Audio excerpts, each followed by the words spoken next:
un espacio en el que nos adentramos en las vidas de personalidades y figuras del país con un nuevo enfoque. Son historias detrás de los rostros que dejan huella y tú estás invitado a conocerlos, porque ahora abren los micrófonos del panel de análisis G9 en El Atrio de los Gentiles. Muy buenas tardes, bienvenidos a esta nueva edición del Atrio de los Gentiles, programa que se difunde por Radio Católica los martes a las 3 de la tarde y por las redes sociales de la universidad.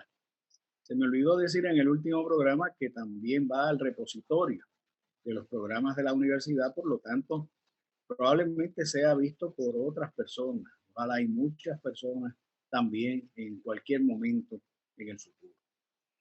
Hoy en el Atrio de los Gentiles, como vieron, con la doctora Yaira Ortiz, vamos a estar entrevistando a un líder joven deportista que se desenvuelve en el mundo universitario y que ha estado también no solo en el mundo deportivo universitario, sino en la esfera deportiva puertorriqueña.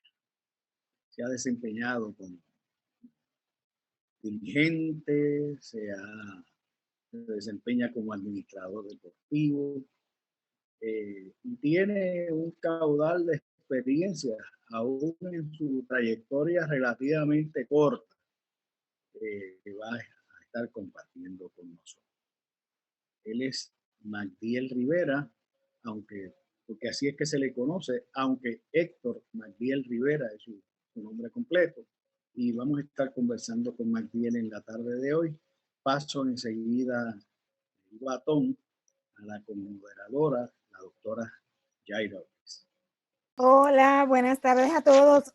Magdiel, muchas gracias por sacar de tu ajetreada agenda para estar con nosotros y compartir sobre tu experiencia, sobre tu trayectoria y sobre la pasión que sientes, que lo conozco de primera mano, por el voleibol y por nuestra juventud, nuestra niñez y juventud en Puerto Rico, ese compromiso que tienes. Yo conozco a Magdiel hace un poquito de tiempo atrás, es bien poquito, cuando ambos nos iniciábamos como maestros en el Colegio Nuestra Señora de Lourdes, así que a mí se me infla el pecho. Yo me siento muy orgullosa de Magdiel como ser humano, como puertorriqueño, pero sobre todo como educador.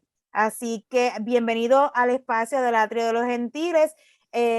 Magdiel el maestro, Magdiel el coach y Magdiel el deportista. ¿Cómo nace esa pasión por el voleibol, Magdiel? Bueno, primeramente, muy buenas a todos. Es un honor para mí estar en este espacio. Como bien dijiste, nos conocemos desde hace muchos años, Yaira. El aprecio, la admiración, el respeto mutuo. Antes que como profesional, como ser humano, porque conozco la calidad de persona que eres, y cuando me hiciste el acercamiento, pues no lo pensé, ¿verdad? Porque a la gente que siempre le suma a uno, ¿verdad? Es bueno sacar de su tiempo para poder intercambiar pensamientos y aportar. ¿Cómo nace el amor por el voleibol?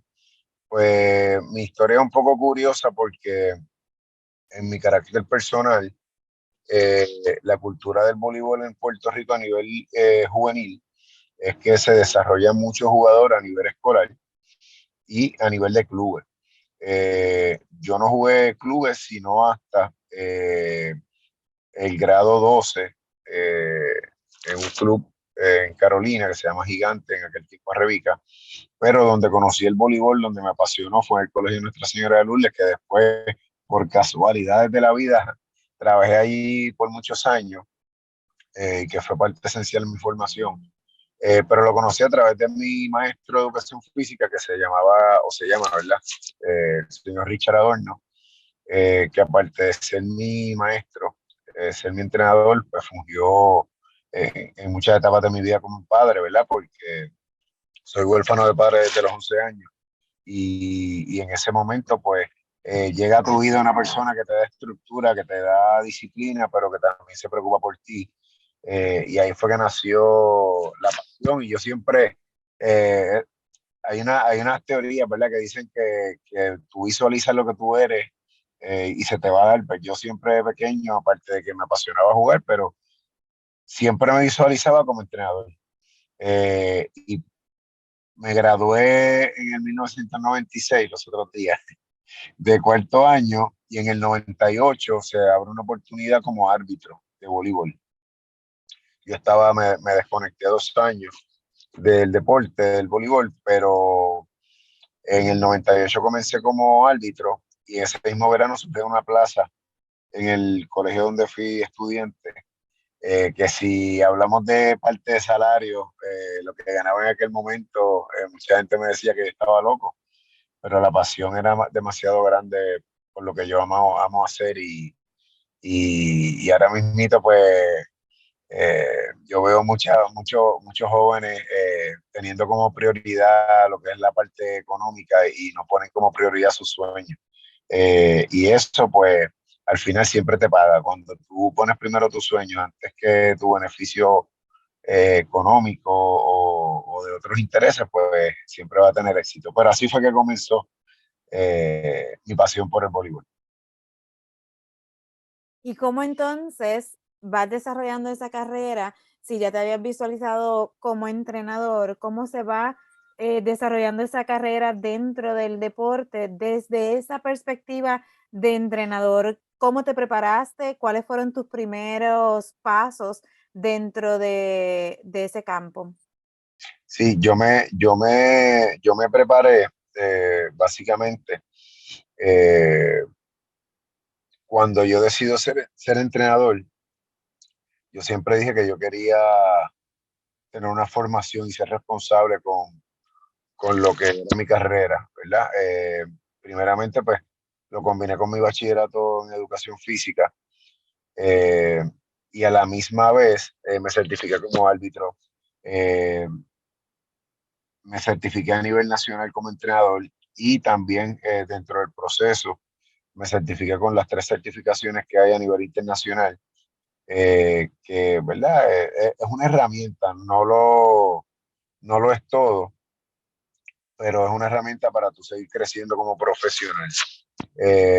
Y yo siempre recomiendo, ¿verdad? Que cuando tú entras a una carrera con la cual tú te sientes responsable, y más cuando estás peleando con seres humanos, tú debes prepararte, debes buscar todas las herramientas porque eh,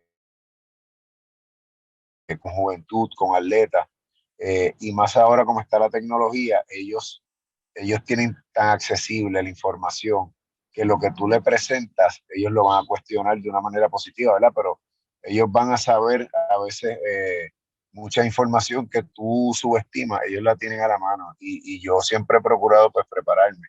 Y como te dije, combiné mi bachillerato en educación física con certificaciones a nivel internacional, certificaciones a nivel nacional.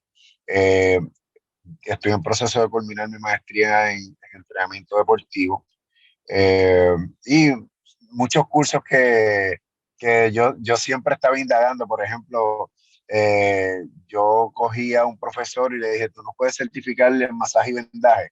Y hicimos un grupo de entrenadores y un verano nos certificamos. Y así sucesivamente, pues siempre busco la manera de desarrollar ese conocimiento. Si hay algo que yo aprendí gracias a la relación profesional que tuvimos en el Colegio Nuestra Señora de Lourdes, fue el cambiar el concepto de la clase de educación física de un recreo adicional de los estudiantes a genuinamente un espacio de desarrollo de destrezas. Y tengo que reconocer que pues ese contacto y ese aprendizaje se dio gracias a ti. ¿Cómo es esa preparación que debe tener un maestro de educación física para ayudar en el desarrollo de unas destrezas básicas que hoy día vemos que muchos jóvenes y adultos carecemos de ellas porque pues lamentablemente en nuestra formación la clase de educación física sí fue un recreo más? Yaira, me encanta esa pregunta, ¿verdad? Y gracias por la premisa.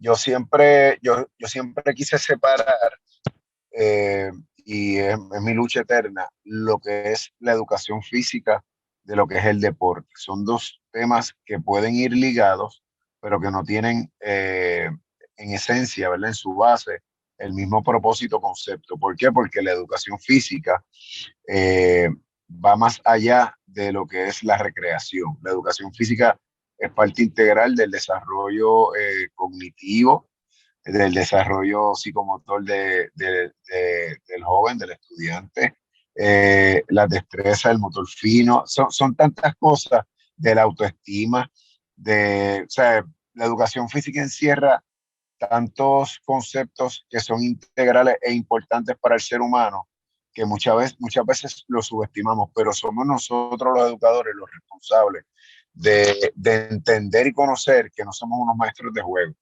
que no es soltarle una bolita. Yo ya hace muchos años no di clase, pero como maestro, pero era mi propósito. No es soltarle una bola al grupo y tú sentarte en el escritorio a que pasen las horas, sino más bien tener un plan de progreso. Yo recuerdo que en escuela superior nosotros teníamos lo que eran las electivas, y ya cuando los estudiantes en escuela intermedia y elemental habían desarrollado unas destrezas, le dábamos unas herramientas para que a través de la educación física pudieran continuar sus estudios a nivel universitario. Entiéndase, salieron muchos quiroprácticos, muchos terapistas físicos. Recuerdo que yo daba la clase de masaje, ¿verdad? De primeros auxilios. Dábamos nosotros, ¿verdad? Dentro del currículo enseñábamos lo que era cómo ser árbitro, ¿verdad? Porque hay jóvenes que les interesa y les llama la atención la carrera de arbitraje en diferentes deportes, la historia, eh, bueno, hacíamos de todo, y era un complemento, ¿verdad? Aunque ya estaba en escuela superior integrando un poco más lo que es el deporte, era una continuidad a esos intereses y a la base de desarrollo que le dimos al estudiante. Y sí, la educación física es prima del deporte, pero es la esencia, es la base. Y es lamentable, muchas veces recibo atletas que llegan a escuela superior y tienen unas deficiencias en sus patrones de movimiento bien delicados, tú sabes, y eso es preocupante, porque al final en tu desarrollo profesional se ve reflejado, aunque tú no lo creas. No importa en la profesión ¿verdad? Decidas estar, tu base, tu esencia en la educación física influye en lo que es tu desarrollo como profesional. Sí, me gustaría preguntarte, Miguel, y te trato de tú con todo el respeto, Claro, agradecido. señor maestro, coach. Eh, hay una dimensión fundamental que a veces se descuida en los procesos formativos cercanos a la educación física, a la recreación y el deporte. Y es cómo aporta grandemente a la socialización del ser humano el estar en un ambiente donde se tienen que aprender y seguir reglas. Uno de los procesos más extraordinarios que comienzan muy temprano en la vida de los seres humanos, comienza en los juegos precisamente infantiles, pero ya en la etapa escolar adquiere una formalidad que puede ser decisiva precisamente en los cursos que se dan de educación física. Y yo quisiera que tú, que de alguna manera tú compartieras tu reflexión sobre esto y cómo lo has visto operar en tus estudiantes a medida en que van desarrollándose. Wow, siguen las buenas preguntas. Voy a tomar un ejemplo bien simple. Vamos al grado kinder o a primer grado y tenemos la batalla monumental de hacer la fila. ¿Ves? Y es un ejemplo el más simple, el más básico de hacer la fila, de que no le puedo pasar a mi compañero, de que hay unas normas, de que no me puedo salir de este patrón. Desde ahí comienza la formación social del individuo, ¿verdad? Y muchas veces tiene que ir atado al apoyo que puede haber en el hogar, pero sin el hogar lamentablemente no tenemos esa formación. Somos nosotros los educadores los responsables de ir inculcando ese tipo de formación, de estructura en la vida social del joven. La educación física es un ejemplo bastante, es un ejemplo bastante importante, ¿verdad? De cómo nosotros debemos estructurar a través de juego cuál va a ser la formación futura de un individuo. Como usted bien dice, el deporte o la educación física o los juegos recreativos que van a la formación del individuo tienen reglas, tienen normas, y es a través de ellas que nosotros tenemos la responsabilidad de continuar la formación de ese individuo. Te hago la pregunta porque me lo he preguntado muchas veces enseñando derecho. Una cosa tan distante, ¿verdad? Pero uno empieza por plantearse cuál es el origen. ¿Por qué algunas personas logran absorber el concepto y entender la importancia de una estructura de reglas y de su obediencia? ¿Y por qué otras no? Y cómo a veces eso se convierte en un elemento, no digo yo determinante, pero condicionante de algunos de los tropiezos que la persona tiene a través de su desarrollo y de su vida. Y pienso que la educación, todos los cursos, ¿verdad? Pero la educación física en esto es troncal, puede ser hasta matriz de un proceso importante de adquisición de conciencia de lo que es el orden y de lo que son las normas. Y por eso esa pregunta que me la hago como observador de la sociedad y del derecho, ¿verdad? Así que te hago la pregunta porque creo también que en el deporte pasa lo mismo. En ciertos deportes, tú eres árbitro. La figura a veces menos comprendida y odiada en las canchas. Tiene que ver algo también con el proceso de socialización y con la manera en que apreciamos o no el deporte. Así que esa reflexión la estamos haciendo en el atrio de los gentiles, pero pienso que es una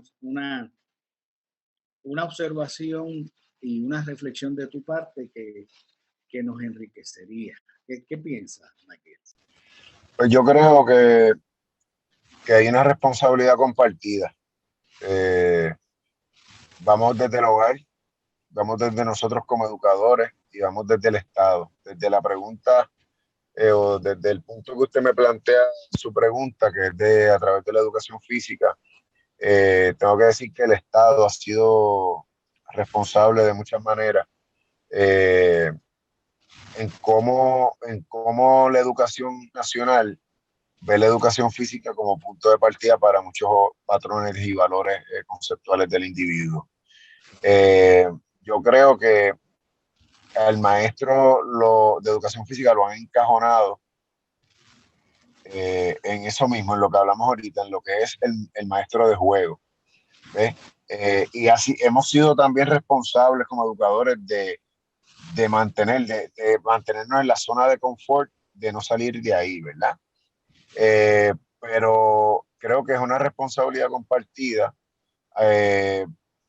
No todos pueden salir de un familiar torcido o con, ¿verdad?, deficiencia, que lamentablemente ocurre mucho en este país, y encontrar una figura como la pude encontrar yo. Gracias a mi entorno familiar era bueno, ¿verdad? Pero no tenía esa figura paterna, y encontré en este educador, en este maestro, una persona que me guió, ¿verdad? Así que es una responsabilidad compartida. El Estado, ver el deporte y la educación física, que no es lo mismo, pero atado, como una prioridad. Es el hogar importante en el desarrollo social del individuo, y en nosotros como educadores, cómo queremos mantener y fomentar ese espacio de crecimiento y nuestra vocación, porque por ahí no hemos tocado ese tema, ¿verdad? Hay un concepto que es la vocación que va atado a lo que es ser un educador. Es posible que se nos esté terminando el tiempo de esta mitad, pero la dejo entonces planteada. Durante años observé cómo la educación física era relegada como disciplina a un plano inferior por las autoridades educativas, especialmente en el marco público, en la escuela pública puertorriqueña. No se creaban las plazas suficientes, no se mantenían adecuadamente las facilidades. Estoy hablando del tiempo pasado, pero es posible que eso sea una realidad presente. No se reclutaban a los maestros y se pretendía que un maestro de educación física se hiciese cargo de cuantos estudiantes hubiese en una escuela, fuesen 300, 400 o 500. Y dio un trabajo extraordinario tratar de limitar en la ley el número de estudiantes por maestro de educación física a un tope. Y dio trabajo también que se presupuestara, porque se entendía que la educación física era como una especie de extra, que no era indispensable, un error dramático. Después siguieron con las artes plásticas y eliminaron plazas de artes plásticas, además de las que habían quitado de educación física. Y esos déficits, vemos el resultado hoy. Me gustaría una reflexión tuya, si es que hay tiempo en esta mitad. Bueno, en esta mitad se nos está acabando el tiempo. Yo pienso que es algo muy, muy amplio para que lo trabajemos. Así que después de la pausa regresamos retomando en ese mismo espacio de la reflexión que le solicita al compañero Víctor García San Inocencio aquí en el Atrio de los Gentiles, a nuestro invitado en la tarde de hoy, el maestro de educación física, el coach y entrenador del voleibol superior nacional, Magdiel Rivera. Volvemos en breve. Historias de Gentiles, la voz del Atrio de los Gentiles. Mesa redonda, el Atrio de los Gentiles. Buenas tardes, regresamos al Atrio de los Gentiles con Magdiel Rivera. Regresamos al Atrio de los Gentiles, de las 3 de los martes, con Héctor Magdiel Rivera, maestro, dirigente, coach, conocedor del deporte. Y habíamos formulado una pregunta compleja, que en esencia trataba de cómo el Estado se ha portado con la educación física con disciplina, cómo la ha relegado a veces a un segundo plano, no ha reclutado el número de maestros suficiente, ha sido tacaño a la hora de no fijar un tope para el número de profesores, de estudiantes por profesor, y cómo eso tiene consecuencias, al menos en el ámbito público. Y lo invitábamos a una reflexión sobre el particular. Adelante. Pues partiendo de la premisa que usted ha planteado, yo creo que el Estado, sí he visto algún tipo de esfuerzo del Departamento de Educación. Hace aproximadamente 1 año y medio se hizo un intento de integrar, hacer un proyecto de integración de desarrollo del voleibol a través del Departamento de Educación. Lamentablemente quedó en nada. Yo sé que ha habido intentos, pero yo creo que el problema es más grande desde el punto de vista de llevar deporte a la escuela, ¿verdad? Yo creo que debemos ir un poquito más a lo que es la formación, lo que es la parte pedagógica de la educación física. Y lamentablemente, como bien usted plantea, la educación física ha pasado a no un segundo, un tercer, cuarto plano dentro del proceso académico del país. Lo veo a diario, la cantidad de materiales que recibe un maestro de educación física para tantos estudiantes. Muchas veces he visto 2, 3 balones o X material que es ínfimo en comparación a la población que tiene el maestro, sabiendo, ¿verdad?, el presupuesto que tiene el Departamento de Educación para esos fines. Es bien preocupante. Sin herramientas, uno no puede, ¿verdad? El soldado no puede ir a la guerra sin sus armas. El maestro no puede ir a la cancha, al salón de clase, sin los materiales. Y más en un tipo de curso como es la educación física, que requiere de implementos para el desarrollo psicomotor del niño. Así que yo creo que debemos evaluar la función del Estado en base a la asignación de fondos, material y equipo y facilidades que son importantes. ¿Por qué? Porque el niño tiene la atracción de la calle, pero cuando va a su escuela, algo que lo puede atraer es la infraestructura, tener una cancha linda, tener una cancha pintadita, tener buen equipo, que sea un atractivo de sacarlo de la calle, ¿ves? Y ese es el templo, ¿verdad? Ese es el pan nuestro de cada día. Y nadie quiere ir a una casa que no esté limpia, nadie quiere dormir en una cama que no tenga una sábana, ¿ves? Y es como yo veo la cancha, es como yo veo el salón de clase para el niño que queremos rescatar, que queremos que sea un ser humano ¿verdad? De provecho para el futuro. Ese es uno de los problemas. El segundo problema es que esto es una realidad que vivo a diario. Llevo ya, wow, desde el 2012 trabajando en instituciones universitarias y hay una merma sustancial en el interés de nuestros jóvenes en estudiar educación física. Pero no es culpa de las instituciones universitarias, es que la oferta laboral que tiene el país bajo las condiciones que está eh, ofreciendo no va a la par a lo que debería ser un atractivo para nuestros jóvenes. Sí sé que hay una alza ahora en salario que puede ser un atractivo, esperamos que sea así, pero tiene que ir acompañada de otras cosas. Por el contrario, antes, si no era el Departamento de Educación, eran los colegios privados y hay una realidad, no todos los colegios privados tienen el poder adquisitivo para el salario maestro. Y lamentablemente el maestro de educación física, y digo lamentablemente porque no subestiman lo que es la función del maestro de educación física, muchas veces son los menos pagos. Y eso es una realidad. Así que hay una combinación lo que le estamos ofreciendo al niño versus lo que le estamos ofreciendo al profesional que va a atender a esos niños, que es un atractivo y una motivación. Así que tenemos que plantearnos desde el punto de vista del Estado cómo vamos a resolver esa situación. Y todas esas son reflexiones profundas que se han generado a través de todo tu desarrollo profesional, primero como educador, y poco a poco se dio esa transición entonces al voleibol superior nacional. ¿Cómo llega Magdiel entonces a ser entrenador de las grandes ligas, como decimos?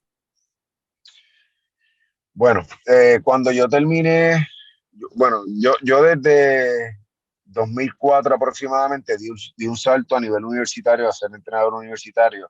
Mucha gente no sabe, yo fui entrenador de la UPR de Macao 4 años. Posteriormente, en el 2012, pasó a ser el entrenador de la Universidad del Turabo, que ahora es Ana Jiménez. Ya fusionó y fue una etapa bien importante en mi carrera como entrenador, ¿verdad? Siempre he trabajado en clubes de categorías menores. Actualmente trabajo en el Club Borinquen Coquí, que para mí, ¿verdad? Significa mucho. Es un lugar al cual aprecio y le agradezco mucho. Y también con los programas nacionales de Puerto Rico juveniles desde el 2008. Ya he estado en varias etapas. Eso pues, yo siempre le digo a mis atletas que cuando tú trabajas siempre hay alguien mirando, en lo que sea, desde que uno entra por una puerta hasta que uno sale, desde cómo tú te expresas, desde cómo tú te vistes. Y gracias a Dios me he rodeado o me rodeé en mi parte de desarrollo de grandes profesionales en este país. Yo tuve la oportunidad y puedo decir que he trabajado con los mejores entrenadores de Puerto Rico. He tenido la oportunidad de compartir con entrenadores de otros países que me han enriquecido y me han abierto muchas puertas. Y la pregunta, perdona que te dé ese preámbulo de lo que ocurrió antes de llegar a la Liga Superior, porque previo a esa etapa bien importante que estoy viviendo, ocurrieron un sinnúmero de cosas que me dieron paso a, ¿ves? y me gusta mencionarlo porque soy agradecido. En los programas nacionales estuve con el profesor Nino Angulo, que es una leyenda del voleibol escolar en este país, director atlético, pasado director atlético del Colegio San Francisco y María Auxiliadora, Henry Rivera del Colegio San Ignacio, Juan Grillo Avilés del Colegio Marista, Piro Rubira del Colegio Marista, Carlos Rivera, y por ahí puedo seguir, no quiero que se me quede ninguno, pero pude absorber cosas bien positivas, y en el 2014 comienzo como asistente de entrenador en los Cariduros de Fajardo del voleibol superior masculino. Luego paso con las Gigantes de Carolina a ser asistente. Estuve 2 temporadas allá. En el 2015 estuve con los Chacos de Naranjito como asistente. Y ya en el 2017 me contratan como entrenador de los Gigantes de Ajunta, pero vino el huracán. Y en el 2018 trabajé como entrenador con los Gigantes de Adjuntas. Siempre me busco pueblos cerca, no sé por qué. Yo soy de San Juan y dirigí en el 2018 a Adjuntas. Llegamos a la final ese primer año. En el 2019 entré a la franquicia de los Mulos de Junco, que estuvo solamente un año. Ahí estuvimos hasta la semifinal en juego séptimo, 7 juegos. Fuimos al máximo, hubo unas lesiones y unas cositas que no nos permitieron llegar a la final. Y pues ese año tuve la bendición de que reconocieran mi trabajo. Y este año que estamos con los Caribes de San Sebastián, que casualmente pues estoy saliendo del entrenamiento ahora mismito. Así que esa ha sido la trayectoria en mi carrera en la liga. Entrené también a las Valencianas de Junco en algún momento dado, en la Liga Superior Femenino, así que por ahí ha ido mi carrera a nivel profesional. Y estás entonces estrenando cancha, equipo, te estás estrenando en el área más oeste de la isla. ¿Cómo ha sido esta transición? Porque la cultura del voleibol en el área metropolitana, en el área de San Juan, es muy distinta a la cultura del deporte de voleibol, especialmente en la parte de la Liga Superior Nacional en el área de la montaña y en el área oeste de Puerto Rico. ¿Cómo ha sido ese proceso de transición? Cada pueblo tiene su peculiaridad. Yo dirigí a los Gigantes de Adjunta y una fanaticada excelente, gente bien buena y bien apasionada. O sea, las victorias celebran, las derrotas pasan juicio, aguerrido. En este caso, por el momento, ¿verdad? Llevamos apenas 3 semanas en San Sebastián, pero lo que hemos recibido es mucho cariño. La calidad humana es espectacular. El público a veces va a las prácticas y tú sientes la vibra distinta. Se apasionan por el voleibol, conocen a todos los jugadores, conocen el staff.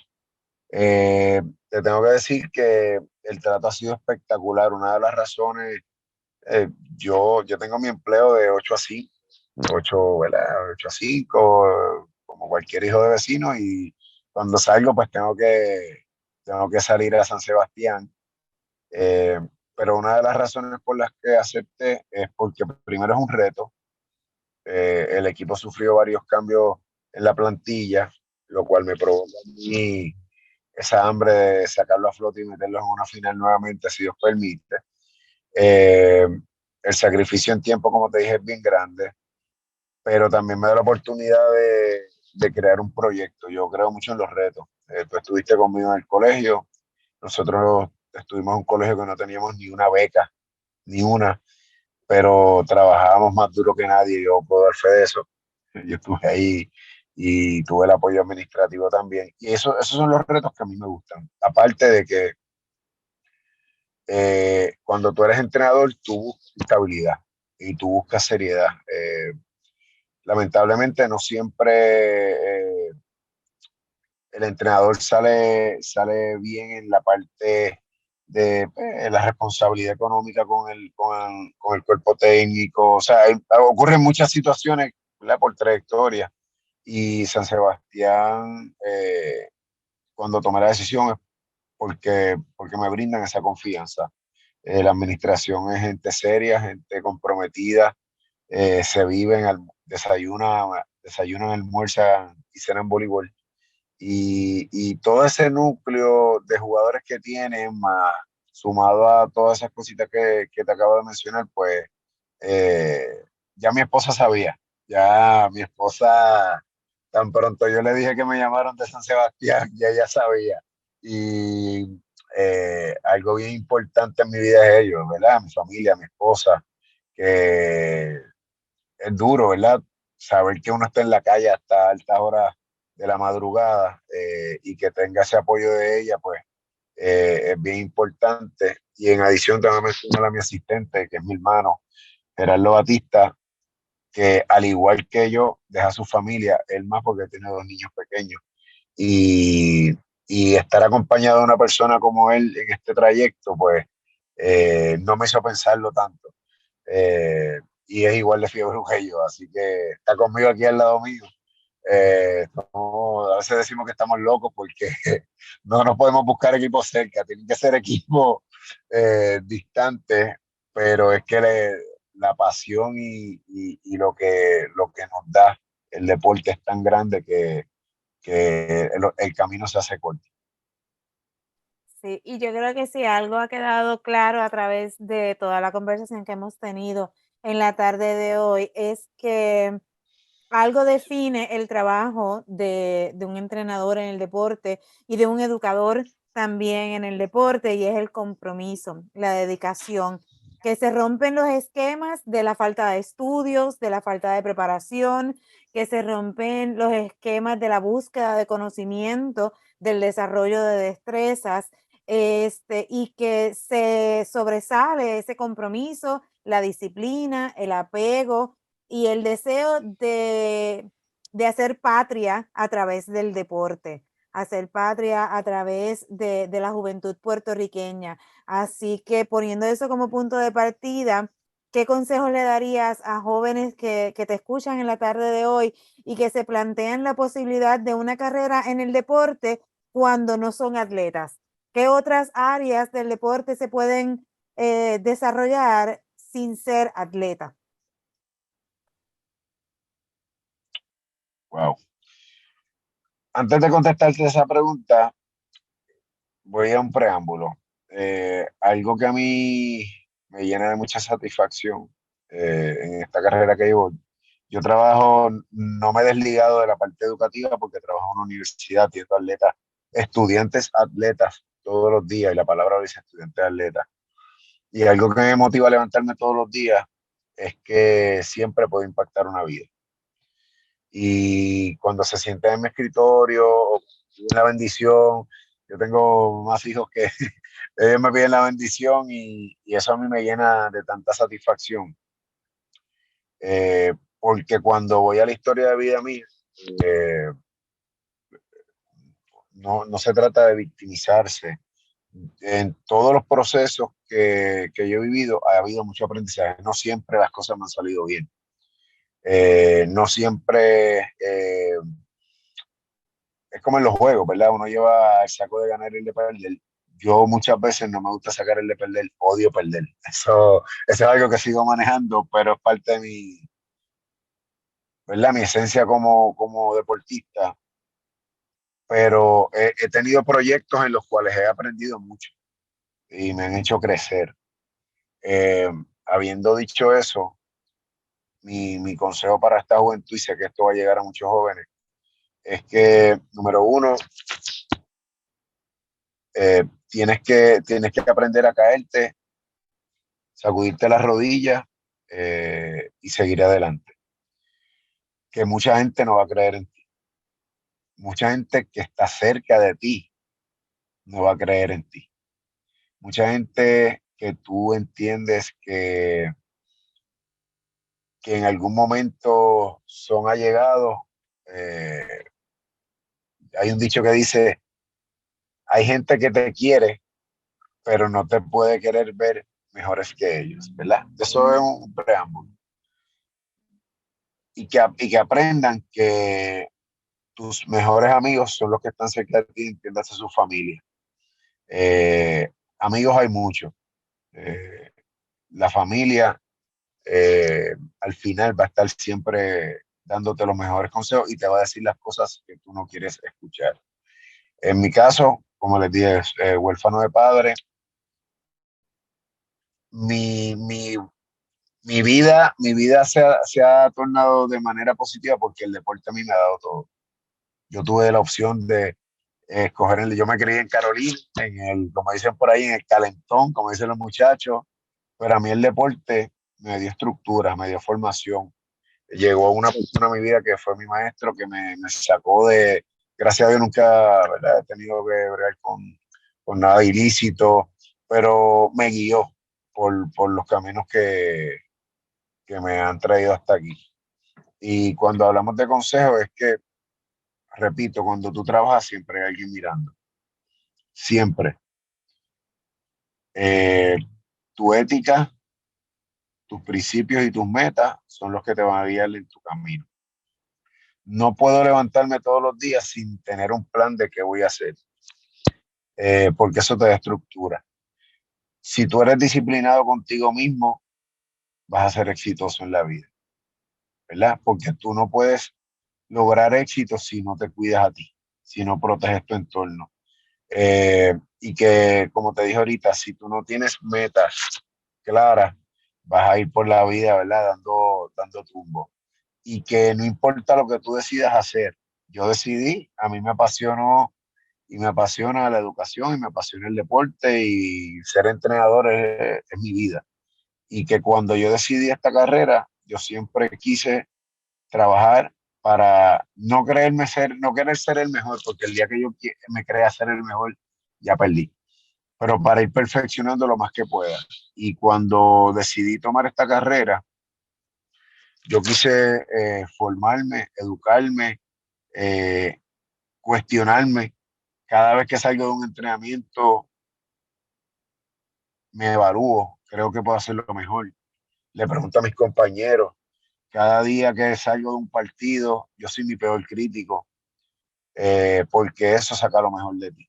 Así que creo que he dicho muchos consejos en muchos tipos de ramificaciones, pero es que yo creo que primero uno tiene que trabajar con uno mismo antes de poder bregar con otros seres humanos.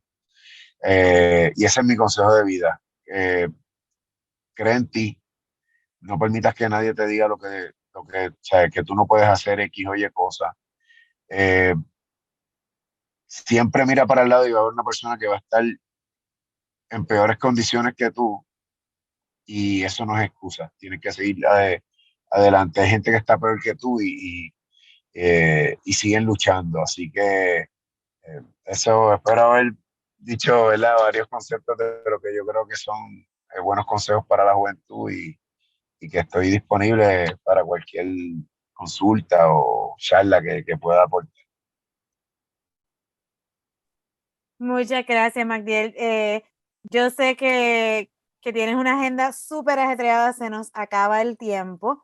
Habíamos hablado de que se iba a ir a las millas y así mismito se nos fue este ratito que estuvimos conversando. Gracias por tu tiempo, gracias por lo que le has dedicado al deporte puertorriqueño y a nuestra juventud, que yo reconozco el compromiso de tantos años y los sacrificios que se han hecho. Víctor.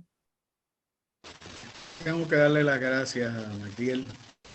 Muchísimas gracias por lo que haces por nuestra gente, por lo que haces por los jóvenes y los adultos también mayores que siempre estamos educándonos. La vida nos va dando lecciones y a veces somos los que más tiempo tenemos para estar observando el deporte y aprendiendo.